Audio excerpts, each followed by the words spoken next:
Hello friends, welcome to mission study. So friends, आज के इस वीडियो में हम एनटीए यूजीसी नेट जून 2014 का पेपर डिस्कस करेंगे। 2014 के क्वेश्चंस हमने कलेक्ट किए हैं, उनको हम इस वीडियो में करवाएंगे। हम नेट का फर्स्ट पेपर डिस्कस करेंगे। So friends, let's start video. आज का जो हमारा पेपर है वो है जून 2014 का, जिसका फर्स्ट क्वेश्चन है मौखिक संचार में व्यवधान आने को कहते हैं। ऑप्शन ए लघु परिपथ, ऑप्शन बी अंत विरोध, ऑप्शन सी असमतलता, ऑप्शन डी एंट्रोपी। सो इसका राइट आंसर होगा ऑप्शन डी एंट्रोपी। जो मौखिक संचार में जो व्यवधान आते हैं हम उनको एंट्रोपी कहते हैं। दूसरा क्वेश्चन है निम्नलिखित में से किस क्षेत्र में संचार के टेलीफोन मॉडल का सर्वप्रथम विकास हुआ। ऑप्शन ए प्रौद्योगिकी सिद्धांत, ऑप्शन बी परिक्षेपण सिद्धांत, ऑप्शन सी न्यूनतम प्रभाव सिद्धांत, ऑप्शन डी सूचना सिद्धांत। सो इसका राइट आंसर होगा ऑप्शन डी सूचना सिद्धांत। क्वेश्चन था किस क्षेत्र में संचार के टेलीफोन मॉडल का सर्वप्रथम विकास हुआ। अब जो संचार है तो संचार का टेलीफोन मॉडल का विकास हुआ था सूचना सिद्धांत में। तीसरा क्वेश्चन है दादा साहेब फाल्के पुरस्कार वर्ष 2013 के लिए किसे दिया गया। Option A Karan Johar, option B Aamir Khan, option C Asha Bhosle, option D Gulzar. So इसका राइट आंसर होगा ऑप्शन डी गुलजार। क्वेश्चन था दादा साहेब फाल्के पुरस्कार वर्ष 2013 के लिए किसे दिया गया। सो इसका राइट आंसर होगा ऑप्शन डी गुलजार को। गुलजार को दादा साहेब फाल्के पुरस्कार वर्ष 2013 दिया गया था। चौथा क्वेश्चन है छायाचित्रों को करना आसान नहीं है। छायाचित्रों को डैश करना आसान नहीं है। छायाचित्र है ऑप्शन ए प्रकाशन, ऑप्शन बी सुरक्षण, ऑप्शन सी विसंकेतन, ऑप्शन डी परिवर्तन। सो इसका राइट आंसर होगा ऑप्शन सी विसंकेतन। क्वेश्चन था छायाचित्रों को विसंकेतन करना आसान नहीं है। पांचवा क्वेश्चन है टेलीविज़न को चालू करने पर जो कण कण से दिखाई पड़ते हैं उन्हें निम्नलिखित में से क्या कहा जाता है। Option A sparkers, option B green dots, option C snow, option D rain drops. So इसका राइट आंसर होगा ऑप्शन सी स्नो। क्वेश्चन था टेलीविज़न को चालू करने पर जो कण कण से दिखाई पड़ते हैं उन्हें निम्नलिखित में से क्या कहा जाता है। जब हम टेलीविज़न को ऑन करते हैं तो उनमें जो कण कण होते हैं हम उन्हें स्नो कहते हैं। छठा क्वेश्चन है एक वृत्तिक संचार में एनकोडर डिकोडर हो जाता है जब वहाँ हो। ऑप्शन ए शोर, ऑप्शन बी श्रोता, ऑप्शन सी आलोचनात्मकता, ऑप्शन डी फीडबैक। सो इसका राइट आंसर होगा ऑप्शन डी फीडबैक। क्वेश्चन था हमारा एक वृत्तिक संचार में एनकोडर डिकोडर हो जाता है जब वहाँ फीडबैक हो। डायरेक्ट 13वां क्वेश्चन है जिस प्रकार किसी सेना को छोटी छोटी टुकड़ियों में बांटने से सेना की शक्ति क्षीण हो जाती है, उसी प्रकार यदि किसी हीरे को छोटे छोटे टुकड़ों में काट दिया जाए तो उसके मूल्य में ह्रास हो जाएगा। उपयुक्त युक्ति को कहा जाता है। ऑप्शन ए सादृश्यता, ऑप्शन बी निगमनात्मकता, ऑप्शन सी आंकड़ात्मक, ऑप्शन डी कारणात्मक। सो इसका राइट आंसर होगा ऑप्शन ए सादृश्यात्मक। इसमें जो है सादृश्य की कल्पना की गई है, यानी कि इसमें बताया एक तरह से डिवाइडेशन किया गया है। जिस प्रकार किसी सेना को छोटी छोटी टुकड़ों में बांटने से सेना की शक्ति क्षीण हो जाती है, उसी प्रकार यानी कि इसकी कल्पना की गई है। तो यदि उसी प्रकार किसी हीरे को छोटे छोटे टुकड़ों में काट दिया जाए तो उसके मूल्य में ह्रास हो जाएगा। ऐसे जैसे कि ये जो क्वेश्चंस आते हैं उसमें हम सादृश्यता का यूज़ करेंगे, सादृश्य के ऑप्शन को राइट करेंगे। 14वां क्वेश्चन है नीचे कुछ तार्किक युक्ति के लक्षण दिए गए हैं, उस कूट का चयन कीजिए जो ऐसी विलक्षणता को दर्शाता है जो अपने में आगमनात्मक न हो। ऑप्शन ए आधारिका से निष्कर्ष के निकलने का दावा किया जाता है, ऑप्शन बी निष्कर्ष कारणात्मक संबंध पर आधारित होता है, ऑप्शन सी निष्कर्ष अंततः आधारिकता से निकलता है, ऑप्शन डी निष्कर्ष प्रेक्षण एवं प्रयोग पर आधारित होता है। सो इसका राइट आंसर होगा ऑप्शन सी निष्कर्ष अंततः आधारिकता से निकलता है। क्वेश्चन था नीचे कुछ तार्किक युक्ति के लक्षण दिए गए हैं, उस कूट का चयन कीजिए जो ऐसी विलक्षणता को दर्शाते हो जो अपने में आगमनात्मक न हो। अब जो आगमनात्मक न हो तो ऑप्शन सी जो है कहा गया कि निष्कर्ष अंततः आधारिकता से निकलता है, इसमें आगमनात्मकता कोई गुण नहीं है।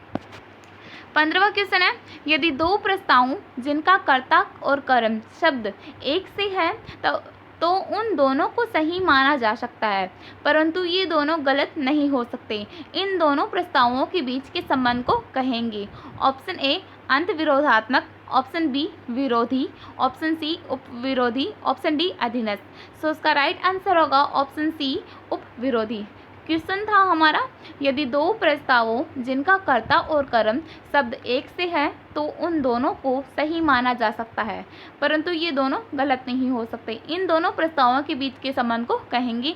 सो इन दोनों के बीच के प्रस्तावों के संबंध को हम कहेंगे उपविरोधी।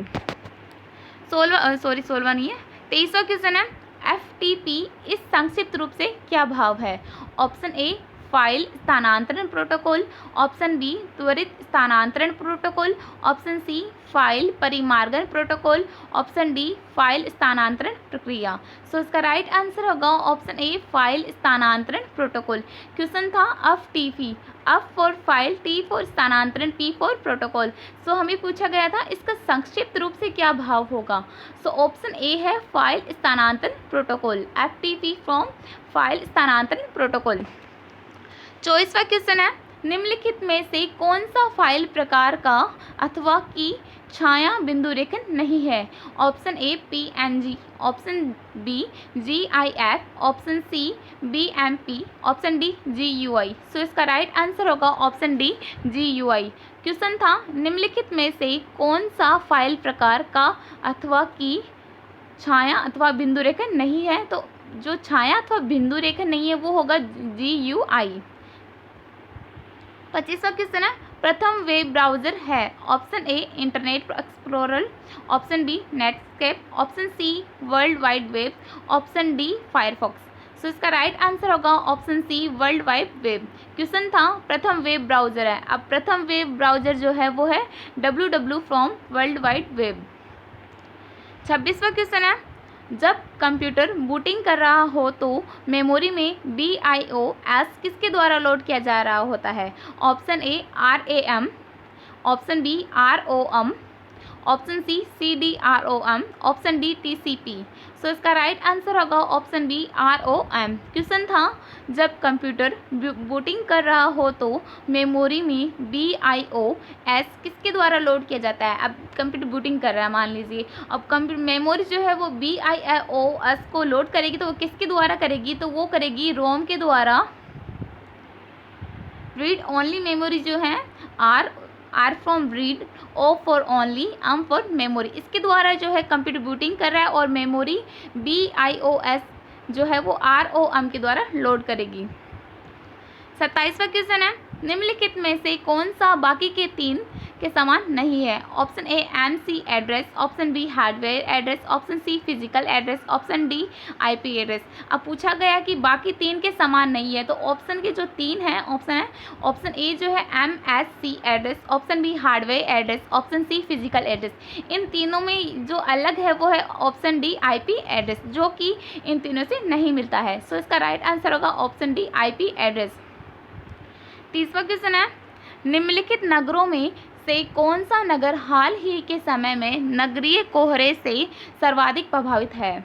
Option A Paris, option B London, option C Los Angeles, option D Beijing. So इसका राइट आंसर होगा ऑप्शन डी बीजिंग। क्वेश्चन था हमारा, निम्नलिखित नगरों में से कौन सा नगर हाल ही के समय में नगरीय कोहरे से सर्वाधिक प्रभावित है? हमारा जो क्वेश्चन पेपर है फ्रेंड्स वो है जून 2014 का, तो 2014 के अकॉर्डिंग देखें तो बीजिंग जो है वो नगरीय कोहरे से सर्वाधिक प्रभावित था।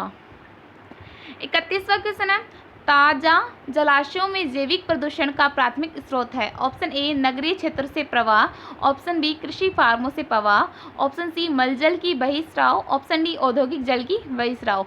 सो इसका राइट आंसर होगा ऑप्शन सी मलजल की बहिस्राव। क्वेश्चन था, ताज़ा जलाशयों में जैविक प्रदूषण का प्राथमिक स्रोत है। अब जो जलाशय होते हैं उनमें जैविक प्रदूषण का प्राथमिक स्रोत क्या है? प्रथम जो माना गया है वो माना गया है ऑप्शन सी मलजल की बहिस्राव।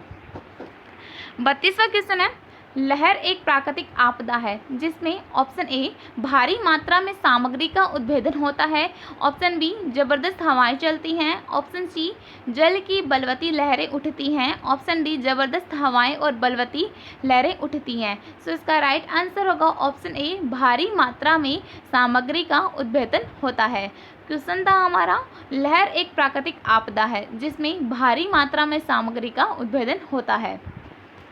33वां क्वेश्चन है जलवायु परिवर्तन के भयावह परिणामों से बचने के लिए विश्व के सभी देशों में यह सहमति है कि औद्योगिक समय की औसत तापमान की वृद्धि की तुलना में धरती के सतही तापमान को किस सीमा से आगे न बढ़ने दिया जाए। ऑप्शन ए 1.5 डिग्री सेल्सियस से 2 degree Celsius, option B 2.0 degree Celsius से 3.5 degree Celsius, option C 0.5 degree Celsius से 1.0 degree Celsius, option D 0.25 degree Celsius से 0.5 डिग्री सेल्सियस।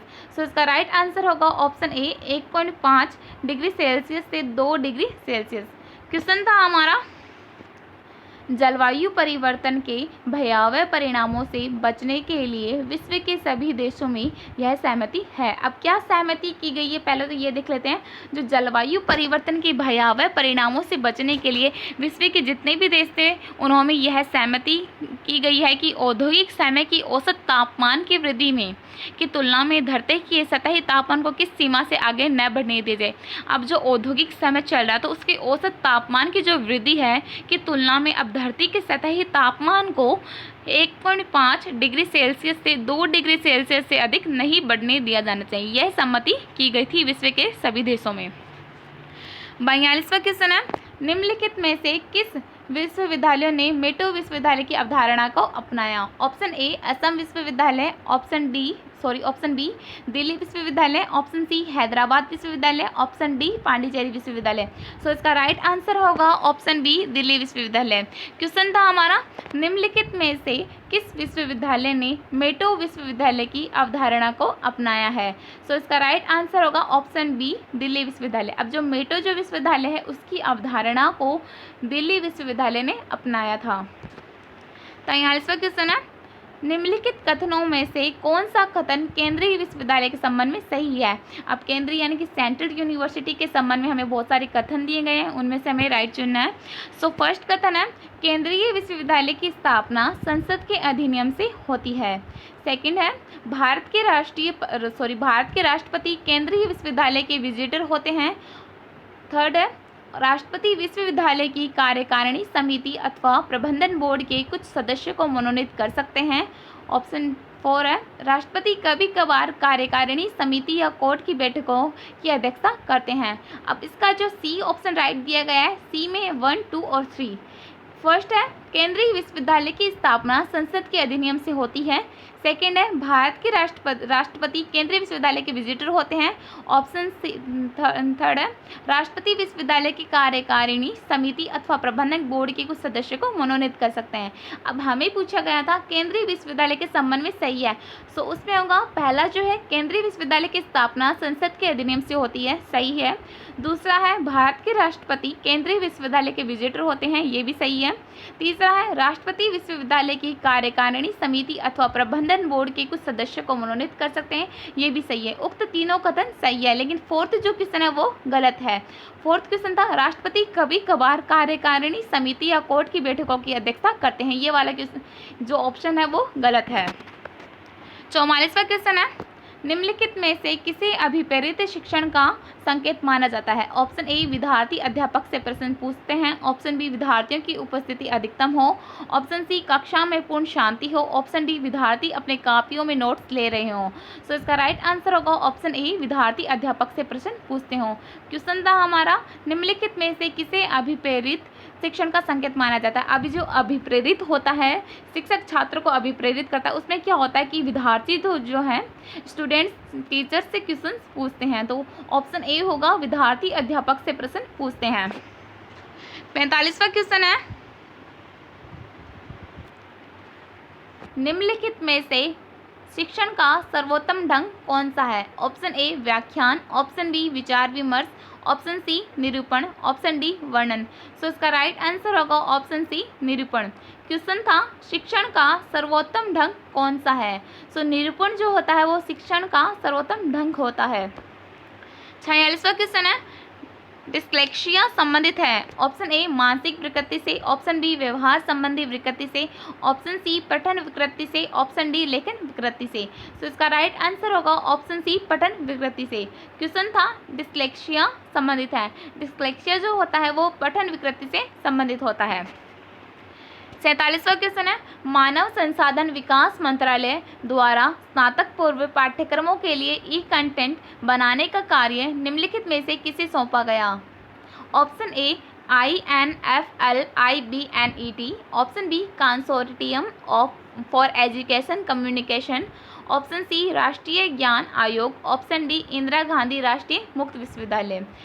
सो स्नातक पूर्व पाठ्यक्रमों के लिए ई कंटेंट बनाने का जो कार्य है वो option B consortium for education communication को सौंपा गया था। क्वेश्चन है हमारा मानव संसाधन विकास मंत्रालय द्वारा स्नातक पूर्व पाठ्यक्रमों के लिए ई कंटेंट बनाने का कार्य निम्नलिखित में से किसे सौंपा गया था? सो कंसोर्टियम फॉर एजुकेशन कम्युनिकेशन को स्नातक पूर्व पाठ्यक्रमों के लिए ई कंटेंट बनाने का कार्य सौंपा गया था। 48वां क्वेश्चन है कक्षा के संचार को सामान्यतः समझा जाता है कि यह होगा? ऑप्शन ए प्रभावी, ऑप्शन बी संज्ञानात्मक, ऑप्शन सी भावात्मक, ऑप्शन डी चयनात्मक।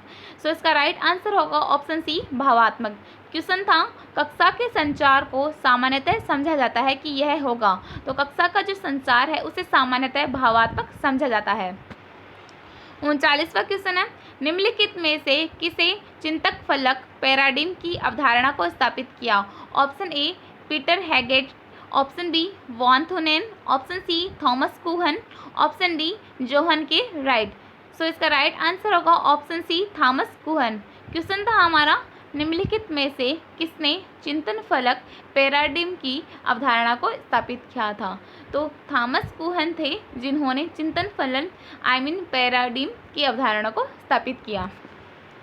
50वां क्वेश्चन है एक थीसिस शोध प्रबंधन में चित्र एवं तालिकाएं रहती है? ऑप्शन ए परिशिष्ट में, ऑप्शन बी एक अलग अध्याय में, ऑप्शन सी अंतिम अध्याय में, ऑप्शन डी मूल पाठ में। सो इसका राइट आंसर होगा ऑप्शन डी मूल पाठ में। क्वेश्चन था हमारा एक थीसिस शोध प्रबंधन में चित्र एवं तालिकाएं रहती हैं। एक थीसिस जो होता है उसमें चित्र एवं तालिकाएं रहती हैं मूल पाठ में। 51 क्वेश्चन है शोध प्रबंधन कथन है? ऑप्शन ए एक प्रेक्षण, ऑप्शन बी एक तथ्य, ऑप्शन सी एक दृढ़ कथन, ऑप्शन डी विचार विमर्श। सो इसका राइट आंसर होगा ऑप्शन सी दृढ़ कथन। क्वेश्चन था हमारा शोध प्रबंधन कथन है, सो शोध प्रबंधन जो है वो दृढ़ कथन है। इसी के साथ फ्रेंड्स आज का हमारा यह वीडियो कंप्लीट होता है। Thanks for watching friends. Please subscribe, like and share over to channel mission study.